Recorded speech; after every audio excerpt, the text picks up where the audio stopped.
Okay, now I hate doing this video every single year, but I guess for obvious reasons, y'all love it. This is the Uncle Lou was right, Uncle Lou was wrong video for 2022. Those of you that have been around for a while and that watch the videos in the off season, which should be all of you, by the way, know that starting in around June of every year, I do a big long series of prediction videos. I go team by team, and not only do I try to predict a team's record, I try to predict who it is they'll lose to. So if I think a team's going to go 10-2, I don't just say they're going to go 10-2. I'll say they're going to go 10-2, and the two games they're going to lose are this game and this game. Well, the regular season is in the books now, and it's time to look back and see just how dumb Uncle Lou was with these predictions in the offseason. Let's go. Hey, good morning. It's Uncle Lou here. Yeah, that's right. It's me, Uncle Lou, live on LouTube for you. Thanks for watching today. I really appreciate it. Let's get right into it. Now, I don't know exactly how many of these prediction videos I did. I made some notes. I went back and pulled up. There's a playlist called 2022 Predictions. I went back and pulled up that playlist, and I went through some of the teams, some of the more popular teams. I made sure I picked out some of the ones that I got really, really wrong. I want to give you guys every opportunity to laugh at me, and the usual deal in the comment sections where you say, this guy's never even seen a game, this guy's not a real fan, all that kind of thing. And you're going to have plenty of ammunition here as we work our way through this video. But let's get started. Up first, Georgia. It doesn't really matter what type of prediction I make for Georgia every offseason. People are going to say, well, this guy's a Georgia fan, he's a blind homer, you can't listen to anything he says. Okay, great. I think only once, maybe twice in the 7 or 8 years I've been doing this here on YouTube have I predicted Georgia to go 12-0. So it's not like I just sit down and go, well, I'm a Georgia fan, I guess Georgia's going 12-0. And this past year is a prime example of that. I actually had Georgia losing a game in the regular season. I had Georgia going 11-1 with their loss coming on the road at Mississippi State. Obviously, Georgia went 12-0 in the regular season and is now 13-0 after winning the SEC title. My reasoning when I do a lot of these predictions, even with the very highly rated teams that are expected to be really, really good, is that it's just really hard to go 12-0.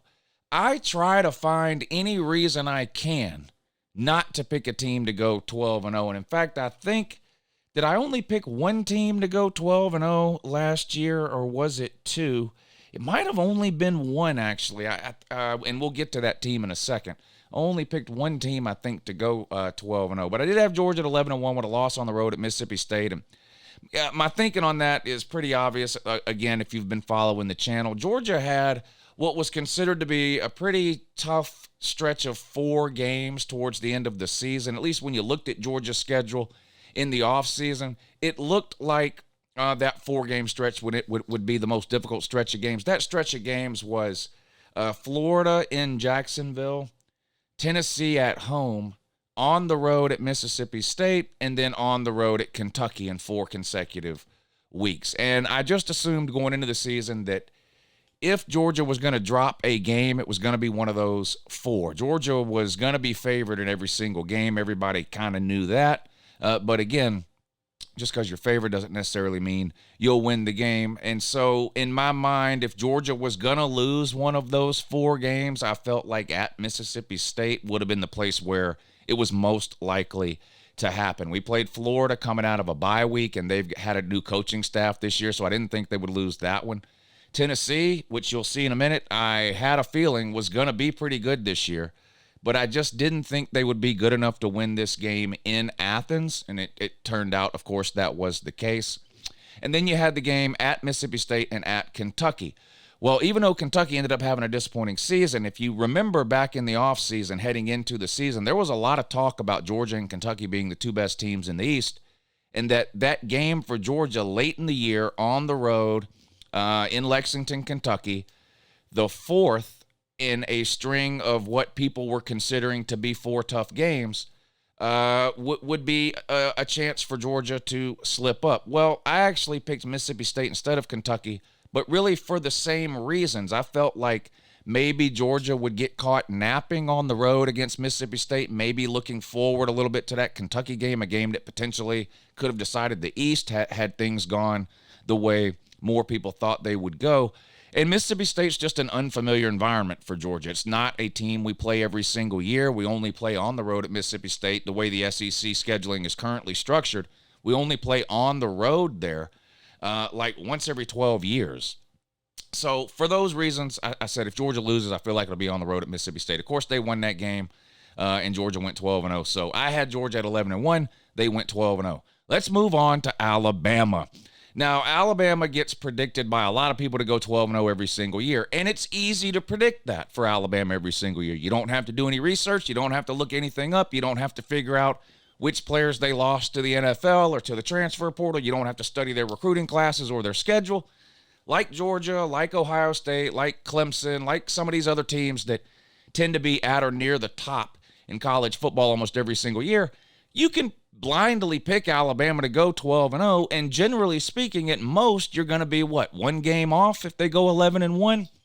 Well, that wasn't the case this year, of course, with Alabama. They actually ended up going 10-2. I predicted Alabama to go 11-1 with a loss on the road at Ole Miss. Obviously, I was wrong again. They did not go 11-1. They went 10-2, and they actually won that game on the road at Ole Miss, even though they won it at the very end, but basically the last play of the game. Ole Miss drove down the field. They actually scored, didn't they? But there was a penalty, backed them up, whatever. Anyway, it came down to the last play of the game with Ole Miss having the ball offensively. The quarterback fumbles. Alabama jumps on it right there in the red zone.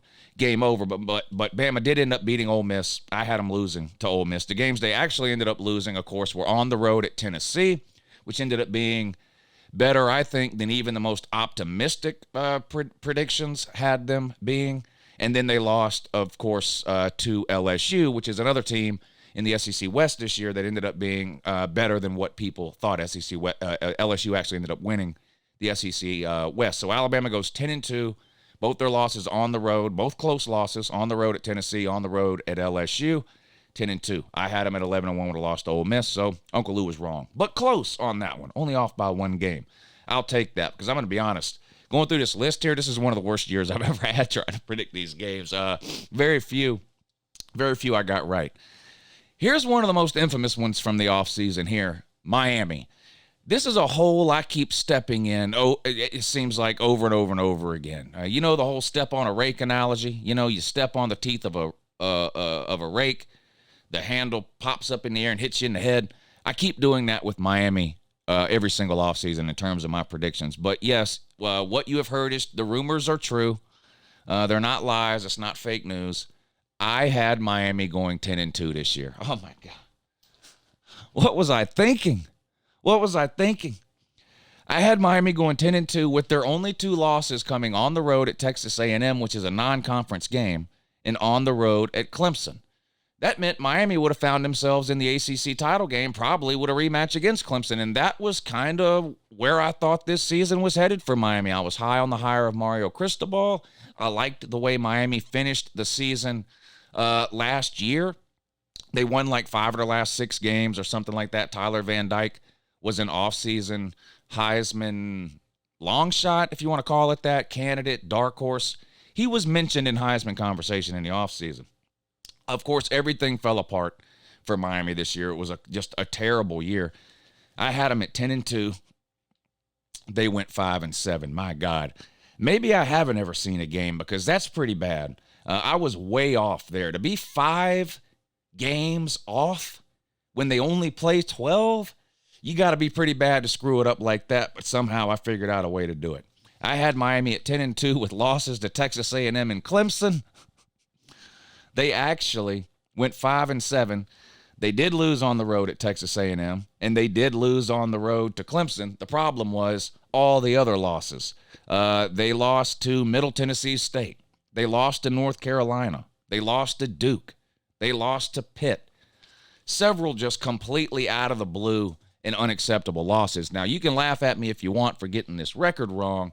There's not a single person who in the offseason predicted Miami to lose that game at home to Middle Tennessee State. Not very many of you predicted them to lose to Duke or Pitt either. Miami had a very disappointing season. There's no sugarcoating it. Wow. Uncle Lou was really, really wrong there. What about Southern Cal? I had Southern Cal going 9-3. I thought that was pretty optimistic. Now, you had a handful of Southern Cal fans that wanted to show up in the comment sections on that video and laugh at me and tell me Southern Cal was going 100-0. Well, it turns out neither one of us was right. It fell somewhere in the middle. I had Southern Cal at 9-3 with losses on the road at Oregon State, on the road at Utah, and a home loss late in the year to Notre Dame. They actually went 11-1 in the regular season, their only loss being that loss on the road at Utah, another game this year that came down basically to the end. Utah scored a touchdown. Southern Cal was winning. Utah scored a touchdown. An extra point would have tied it up. There was less than a minute to go. Instead of kicking the extra point at home to tie it up, Utah decides to go for two there. They got it and beat Southern Cal. Ended up being Southern Cal's only loss of the regular season. Of course, they did go on to lose in the Pac-12 title game, an opportunity for them to make the playoffs, and they lost again to Utah. But again, these are regular season predictions that I make in the offseason. So I had Southern Cal at 9-3, which I felt like, again, was pretty optimistic considering the year they had last year. Last year was the worst season Southern Cal's had in 50 years. They turned it around under Lincoln Riley, but it turns out it's the same old Lincoln Riley we thought we were going to get, right? A great offense with a Heisman caliber quarterback and a defense that can't stop a nosebleed. Same thing. We've seen this Southern Cal team that we saw this year under Lincoln Riley. We've seen this team 4 or 5 times at Oklahoma. It's pretty much every Lincoln Riley team you've ever seen. The defense doesn't exist. And it's hard to imagine that changing anytime soon at Southern Cal when it never changed for 4, 5, 6 years at Oklahoma. But anyway, I had Southern Cal at 9-3.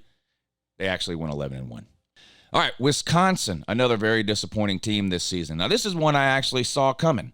I didn't get the record exactly right, but I had Wisconsin going 7-5. They actually went 6-6.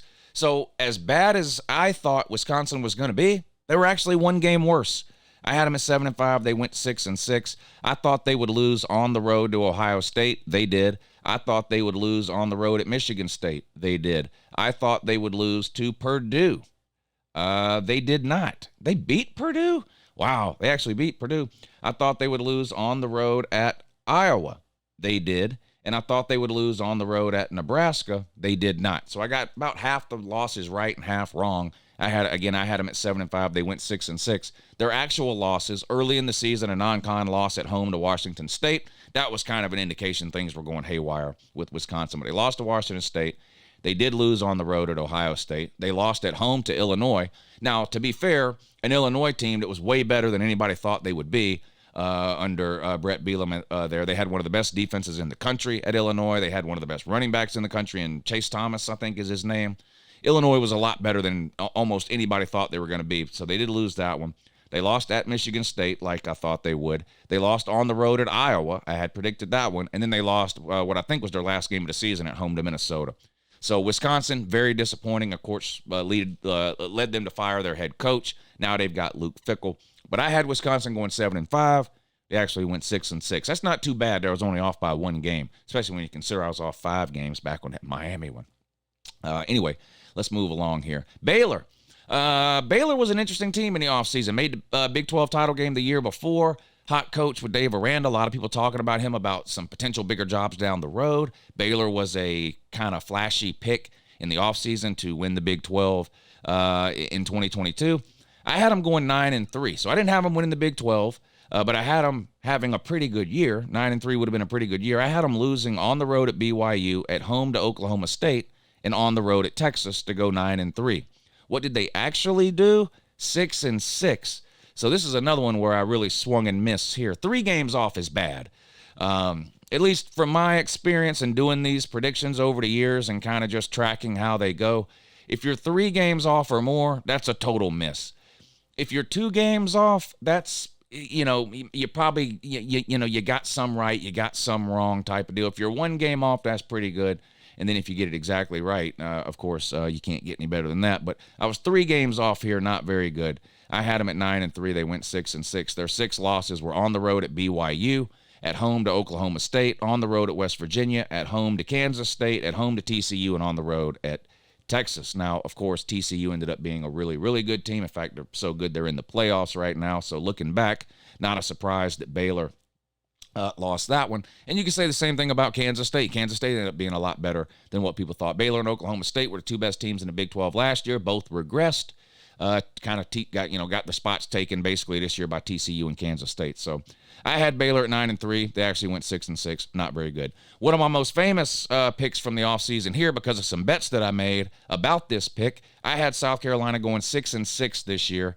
They actually went 8-4. And this one is frustrating to me. And this isn't just me making excuses, because, look, you're welcome to laugh at me about all these picks I get wrong. If I didn't want you to laugh at me, if I was worried about it, I wouldn't be making this video and pointing out how ignorant I was in these preseason predictions. But I had South Carolina going 6-6. I had several bets made on South Carolina's win total that were based on my feelings about South Carolina heading into the season. I thought they would go 6-6. They actually went 8-4, so I was 2 games off. Not the end of the world. The problem is they were sitting on 6 wins after their 10th game, and their next 2 games, their last 2 games of the season, were both against what at the time were top 10 teams.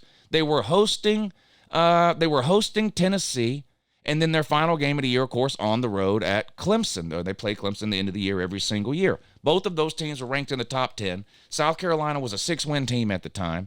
They go out and win both of those games. Now, shout out to South Carolina. It was one of the most unbelievable endings to a season of any team in college football in 2022.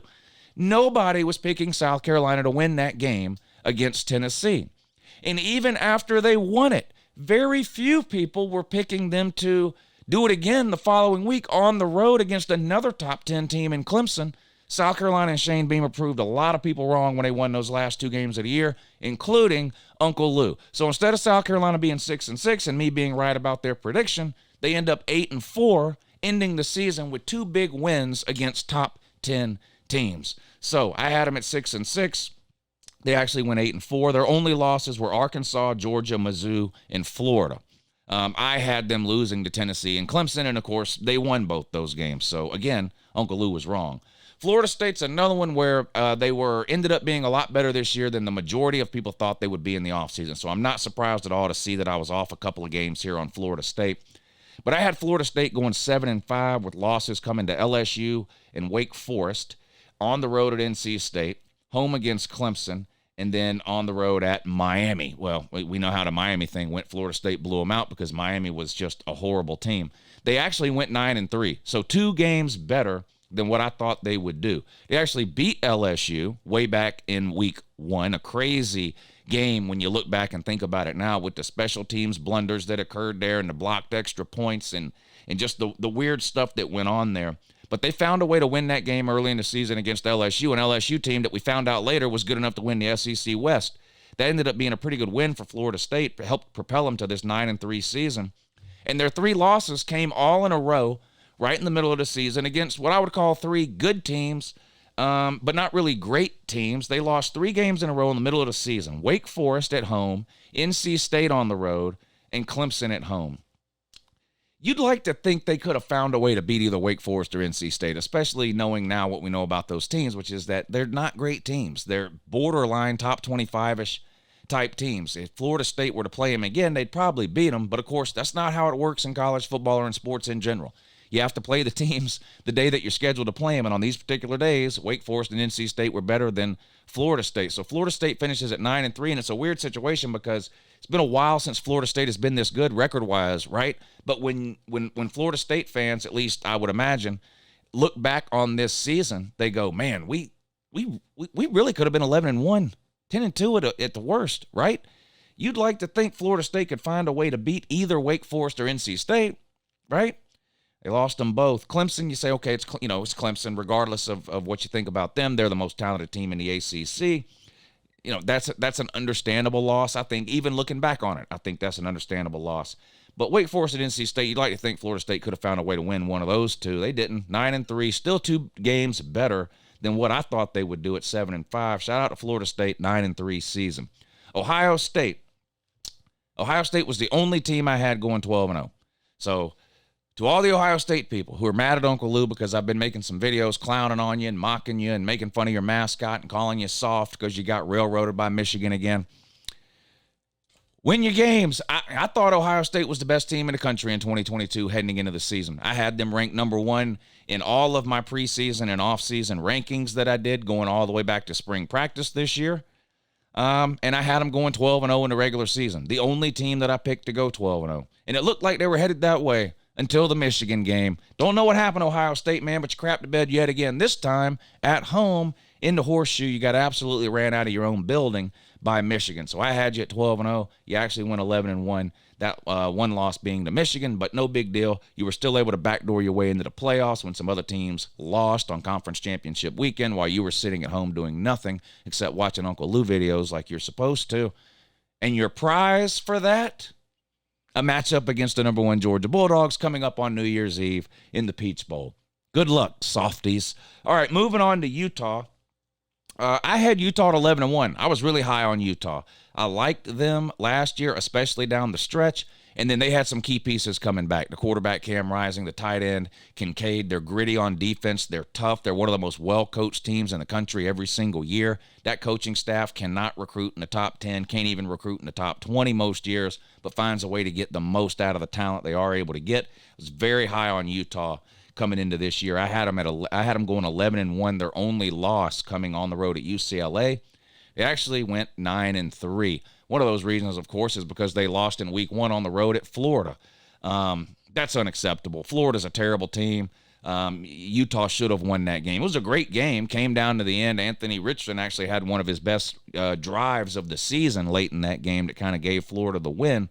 But Utah lost that one. They did lose on the road at UCLA like I predicted, and then late in the year they actually lost on the road at Oregon. Now, the Utah-Oregon game was tough for me to pick in the offseason. I remember talking about it. I ended up going with Utah to win that game because of coaching stability and quarterback stability. You remember this was Dan Lanning's first year at Oregon. They were bringing in a new quarterback in Bo Nix. Even the biggest Bo Nix fan on planet Earth didn't think Bo Nix was going to have as good of a season as he ended up having for Oregon. I was one of them. I didn't think so either. So they end up going 9-3 instead of the 11-1 that I predicted. But they don't really care because they did go ahead and beat Southern Cal in the Pac-12 title game and won their second straight Pac-12 title. Shout out to Utah for that. Oklahoma, another disappointing team that doo-dooed all over themselves for the majority of the year. I did not expect Oklahoma to be a 10-win season. I did not expect them to win the Big 12. I did not expect them to compete for a playoff spot. For those reasons, I got absolutely hammered in the comment section of this video by Oklahoma fans. Turns out I had the last laugh there. I actually had Oklahoma going 9-3, and that was way too optimistic. The Oklahoma fans that thought they were going 100-0 are looking pretty silly right now when I go back and read through the comments on that video. I had them going 9-3 with losses on the road at Nebraska, a loss at home to Texas, and a loss at home to Oklahoma State. Nebraska ended up being horrible, so they did actually beat them. But you went 6-6, twice as bad as I thought you would be. 6-6, losses to Kansas State, TCU, Texas, Baylor, a bad West Virginia team, Texas Tech. And the alarming part, of course, this year, if you watched Oklahoma games, is not that the offense took a step back. You kind of figured that would happen. You lose Lincoln Riley, which was sort of the architect of the Oklahoma offense over the last bunch of years. You lose a Heisman-caliber quarterback to the transfer portal who leaves with Lincoln Riley to go to Southern Cal. You lose some wide receivers. You expected that. You also expected the defense to take a step or two forward after bringing in Brent Venables as head coach, who's had the Clemson defense operating at an extremely high level for years under Dabo Swinney out there as their defensive coordinator. Well, guess what? The defense was absolutely horrible. How many games did Oklahoma give up 40 or more points? I mean, every time you turned on an Oklahoma game, the team they were playing was scoring a touchdown. That's a bad sign. It did not go well for Brent Venables here year one at Oklahoma. Now, I know what people are going to say because it's the same thing I've been telling Oklahoma fans for 5 years. There's not a lot of defensive talent on that team. I know. I'm glad you finally know. If you go back and look at the recruiting classes under Lincoln Riley, they were rated pretty high. They're all offensive guys. Almost every single year under Lincoln Riley, if you look at their top 10 highest-rated recruits, 9 out of 10 of them are offensive players all the time. So I agree you got to get some talent in there. But what surprised me is that Brent Venables wasn't able to get more out of that defensive roster than the previous coaching staff. It looked really bad for Oklahoma this year, and Brent Venables is going to be under a lot of pressure. I'm not saying hot seat in year two. I'm just saying he's going to be under a lot of pressure in year two to have that defense performing at a much higher level. We'll see. But I had Oklahoma at 9-3. They went 6-6. Notre Dame, another team that a lot of people missed on because of two losses that nobody saw coming for Notre Dame, right? I had Notre Dame going 10-2. Another team with a first-year head coach, but a first-year head coach who was familiar with the players, the roster, the program, right? Marcus Freeman was an assistant under Brian Kelly that got promoted to head coach when Brian Kelly took the LSU job.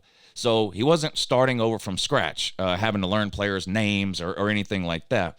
I figured they would be a good team, maybe not quite as good as some of their best years under Brian Kelly. That was kind of my overarching feeling about Notre Dame heading into 2022.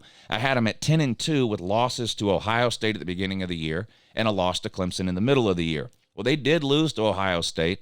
They actually beat Clemson. That's not the problem. Losing to Ohio State and beating Clemson was not the problem for Notre Dame this year. And if you remember Notre Dame from this year, you know what the problem was. The problem was losses to Marshall and Stanford. Two just horrible teams, and both those losses were at home. You also ended up losing to Southern Cal late in the year, but that's acceptable. Losing to Southern Cal and Ohio State in particular in Marcus Freeman's first year would have been acceptable, and that would have put you at 10-2. And a win over Clemson to brag about, right? Well, you got the win over Clemson to brag about. You did lose to Southern Cal and Ohio State, which is not the end of the world. It's that Marshall and Stanford game that sort of taint this season for Notre Dame. Got to avoid those losses in the future, but good turnaround for Notre Dame. It would have been easy, I think, to kind of pack it in after they took those two embarrassing losses in the first half of the season to Marshall and Stanford. They kind of got it together there towards the midway point of the season with that win over Clemson. Went on a roll. They did lose to Southern Cal, but again, Southern Cal ended up being a really, really good team. I had Notre Dame at 10-2. They went 8-4. What about Tennessee? I had Tennessee at 9-3, and I have to admit something here. I didn't have the balls to make a real Tennessee prediction. 9-3 was kind of the most vanilla prediction you can make about Tennessee this year, in my opinion. When you looked at Tennessee's schedule, now remember, you have to forget what you know about Tennessee now. Go back to the offseason and what you thought you knew about Tennessee, and then look at their schedule, right? You have to play on the road at Georgia. Well, they're not winning that one. They have to play Alabama. Well, they hadn't beat Alabama in 16 years. They're losing that one. That would have put them at 10-2 with those two losses. But then there was that LSU game and the Florida game. And those were considered by a lot of people, myself included, to be kind of 50-50 games when you looked at it in the offseason. Now, again, I know now when you look at Tennessee and Florida, Tennessee is clearly better than Florida. We know that. And we saw what Tennessee did to LSU. I'm talking about mindsets in the offseason. The easiest thing you could do for a Tennessee prediction heading into this year was to say, well, they're going to lose to Georgia and Bama. Those are two of the top programs in football, and Tennessee never beats them, so that's two losses. They'll beat everybody else except for Florida and LSU. Those are 50-50 games. Well, let's just say they split those and go 9-3. That's basically what I did. I kind of took the lazy way out when it came to my Tennessee prediction this year, which is usually not something I like to do. I like to make bold predictions and statements when I do these videos, and for whatever reason, I couldn't find a way to do it when I did Tennessee. So I had them at 9-3 with losses on the road at LSU, at home against Bama, and on the road at Georgia. Well, turns out, of course, not only did they beat LSU on the road, they absolutely destroyed them. And that led to that huge matchup the following week at home against Alabama. And Tennessee beat them. And Tennessee was 6-0 or 7-0 or whatever it was. And then they played, I forget who they played, Kentucky maybe, blew them out. And then they had that huge game on the road in Athens, and that's where they caught their first loss of the season. 27-13, I think it was. Georgia ended up beating them. They blew out Missouri, I think, the following week, and maybe even one other group of five team. And then there was that disastrous trip to Columbia to play South Carolina in the next to last game of the year, where the defense gave up 63 points, and they basically just got absolutely humiliated. Put them at 10-2. They won the following week against Vandy. So I had them at 9-3 with losses to Georgia, Bama, and LSU. They actually went 10-2, beat Bama and LSU. They did lose to Georgia, and then an unexplainable loss at the end of the year to South Carolina, which probably, looking back on it now, kept you out of the playoffs. The way things played out, I think you could have made an argument to put Tennessee in ahead of Ohio State if Tennessee would have been sitting there at 11-1. Ohio State was 11-1, would have lost to Michigan. It was a blowout loss, though, at home. Tennessee would have been sitting at, if they'd have beat South Carolina, Tennessee would have been sitting there at 11-1, with their only loss being by, 14 points on the road at Georgia. Tennessee would probably be in the playoffs right now if they would have found a way to beat lowly South Carolina. Couldn't get it done. They finished 10-2, one game better than my prediction of 9-3. Clemson, again, is a team that you can pencil in to go 12-0 if you want without doing any research at all, and you're going to be right every once in a while. I don't like to predict teams to go 12-0 just because it's hard to go 12-0, and to me it's kind of fun to look at these really good teams and try to find a loss somewhere. Clemson I had at 11-1. I had them losing on the road at Boston College. Now, I know that makes no sense looking back on it now. It had to do with where that game fell on the schedule and the fact that it was a road game. That was my rationale for picking that to be their one loss. Now, of course, they didn't go 11-1, and they didn't lose to Boston College. They beat Boston College, but they went 10-2, right? They lost on the road at Notre Dame, a game we talked about a few minutes ago when I talked about Notre Dame, and then the South Carolina game, which we've already talked about as well at the end of the year, where South Carolina goes into Death Valley and gets the big win. Clemson finished 10-2. That was still good enough to make the ACC title game, which they have since won, right, over North Carolina. Again, when I do these predictions in the offseason, I'm just predicting regular season. So I'm just predicting the 12-game regular seasons. But I had them at 11-1 in the regular season. They went 10-2. Texas. We're getting towards the end here. Texas and Miami. It used to be Michigan. Y'all remember that? For years, I was picking Michigan to win 10, 11 games, beat Ohio State, win the Big Ten, possible playoff team. And they'd come out and go 8-4, 9-3, get blown out by Ohio State, and people were laughing at me. Don't ever pick Michigan to do everything again, blah, blah, blah, blah. Now it's Miami and Texas. I seem to be way too high on Miami and Texas every single year. We already talked about Miami. Probably my worst prediction of the year was Miami. Texas, a little bit better, but not much. I had Texas at 10-2. I thought they'd be a serious contender to win the Big 12 and possibly push for a playoff berth, considering one of those two losses was going to likely be to Alabama, a non-conference game against a team who's probably also going to be in the playoffs. Again, this is preseason thinking here. Texas, I had it 10-2 with losses to Bama and on the road at Oklahoma State. Oklahoma State ended up being a terrible team, especially down the stretch. They lost something like 5 of their last 7 games after playing in the Big 12 title game last year. So I had them at 10-2 with losses to Bama and Oklahoma State. They actually went 8-4, 2 games worse than I thought. They did lose to Bama, and they did lose to Oklahoma State. So I was right on those 2 losses. Problem is they lost 2 other games. One to Texas Tech, which they'd like to have back. That was a great game. That was one in which Quinn Ewers didn't play because he had gotten hurt in the Bama game earlier in the year. Again, we talked about this with Florida State wanting to have that Wake Forest and NC State games back. You look at Texas, they'd love to have that Bama and Texas Tech game back as well. When you look back on it, those are 2 games that Texas had good chances of winning. They had opportunities to win both of those games, slipped through their fingers. So lose to Bama, lose on the road at Texas Tech, lose on the road at Oklahoma State, and then lose at home to TCU, which, of course, we know ended up being a really, really good team. They're in the playoffs this year. So I had the Longhorns at 10-2. They actually went 8-4. Still an improvement over what they did the year before.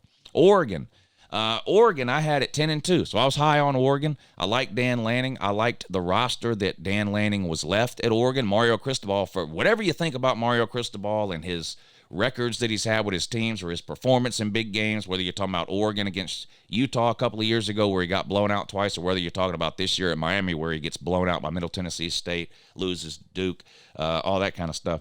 The guy can recruit. Dan Lanning walked into a situation where there was talent on that team.